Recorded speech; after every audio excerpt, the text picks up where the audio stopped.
This is my analysis of the CNN Republican debate. As I mentioned in my previous analysis of the Fox debate, this is not a real debate. It's a joint press conference. What are the basic differences? Well, in a real debate, the questioners are the debaters, not the journalists. They decide what questions they want to ask their opponents because they know what the weakness of the opponent's position is, and they can lead him to a mistake. So there's a possibility of getting to the truth. But when the journalists control the questions, then the candidates are not able to ask what they want to know about the other candidate's position. It's also not a one-on-one debate or a two-on-two or whatever. The point is that there's not an opportunity for people to get involved in the reasoning that supports their position. All you have a chance to do is state your position.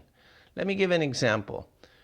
In the debate, they were discussing your tax program, what you favored as your tax program. There was two people with that were for a flat tax, Carson and Rand. There was Donald Trump, who's for a progressive tax code, and some of the other members there, that other candidates that were for simplifying the tax code. But the point is, these are three different positions.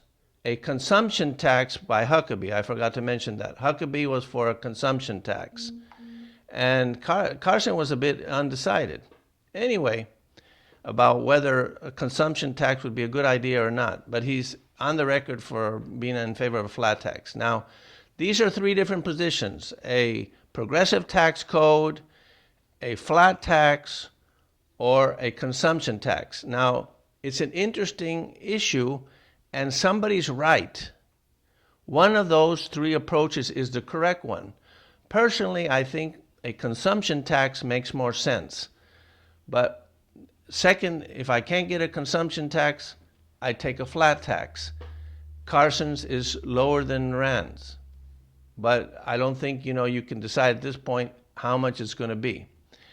Definitely a progressive tax code, what Trump is favoring, is the worst of all worlds. So as they said in the debate, it's socialistic. Anyway, you don't get a chance to analyze the reasoning that supports each one of these theories, because it's just about saying what policy you're in favor of and contrasting it with the other guy who is against it. And that's the other problem with these debates. It's all about making things personal, which has nothing to do with the merits of which tax plan is on the merits better. What we need is a debate where the focus is on the merits of the plan, the merits of the public policy that is advocated by the candidate. By making things personal, you draw away attention from the merits of the issue, which is the best tax plan, and you get into the personalities. And then you get into a food fight. Like, for example, you get into insults, you get into personalizing things. And all of that is really irrelevant for the final decision as to what is the best policy. So by personalizing these questions, by pitting one candidate against another candidate, all that happens is that the oxygen is sucked out of the real issue, which is what are the merits. So, for example, in the debate, they permit ad hominem and insults, and one of the bad things about Trump was immediately revealed in the beginning of the debate. He said he was asked a question that had nothing to do with Rand Paul, and out of the blue, he says Rand Paul shouldn't be on the stage. I mean, what is all that about? I mean, and getting into these questions, and the CNN journalists, they like that. And that's the second most important question, which is these debates are structured with a conflict of interest. Like I said in the previous analysis, the network is interested in excitement, in embarrassing people, in food fights, in making things personal, getting things hyped up, making it dramatic. And that has nothing to do with the merits of the issues.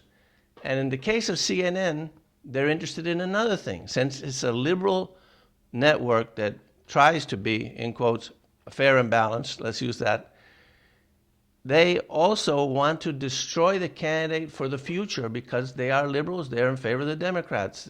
And so they will try to damage all of these candidates as much as possible.